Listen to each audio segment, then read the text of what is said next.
Okay, now we're starting to get a pretty good email going. Everything it's short, it's brief, it's simple, and because of that, we're going to start seeing a high conversions. Everything in here is said because it needs to be said. It's there to increase the conversion rate, but there's not a lot of fluff and not a lot of hype. So it's ultimately going to do nothing but increase your conversions. So again, we have the benefit written in a question format to really ask the person, or you're really in a way subconsciously telling them what you want them to know.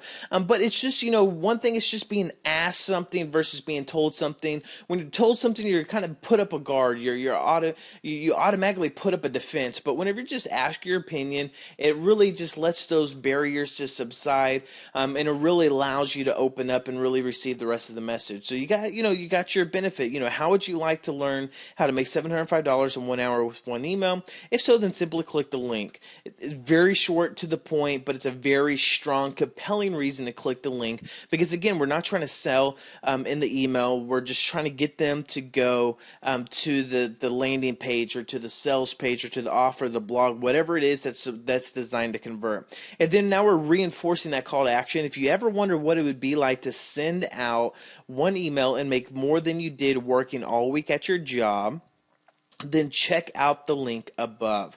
Again, just reinstating that. And there is a formula in traditional copywriting that basically tells you to really play off the problems of the people, the problems of the reader. Try to find out what's wrong, the pain that the reader might be going through, and kind of dig the knife in and twist it a little bit. And it's sad to say, but those techniques really, really, really work. So here's a very subtle way. You're saying, how would you like this benefit? Here's the link. But then you're kind of really hitting it home. You're putting it in a way, reinforcing a call to action that says, hey, regardless of whether you think you need it or not, you might actually need this without you really thinking that you need it. Basically, if you ever wonder what it'd be like to send out one email, you can honestly just send out one email. You can make one click of a button and make more than you did working all week at your job. I mean, all week at your job, you've been slaving at your job when all you could have done is send out one email.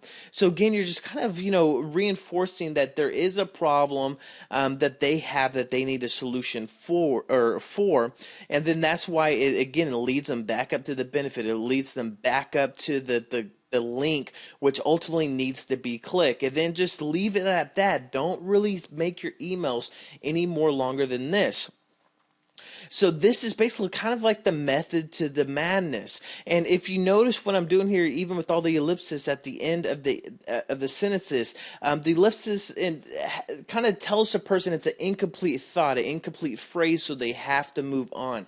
It keeps things moving on. So even if you add a punctuation, add the three dots afterwards, it kind of moves them on to the next line. You want them to read it all. So again, how would you like to learn how to make $705 in 1 hour with one email? You're not just ending with the question mark, you're kind of moving them on. That basically subconsciously draws the eyes where you need to finish that phrase. There's a human desire to where they have to finish what they began. If not, the curiosity starts to burn on the inside of them. So they have to finish. And basically it's a very subtle thing that you can add to your copy, especially with your emails, but it works. But this is, basically with your emails, this is all you need to do. The subscriber doesn't have to scroll down. They get everything they need in a really kind of a quick jab. The email or the link is above the fold, which is going to increase your conversion rates about 83%, because the more that you make somebody scroll, the lower your conversion rates are going to go. But basically, this is the basic formula of the email demon method, that if you just follow this simple formula, you're going to start seeing a lot increase in conversions and a lot more response coming out of your list. So that's it for this video. When you're ready, go on to the next one.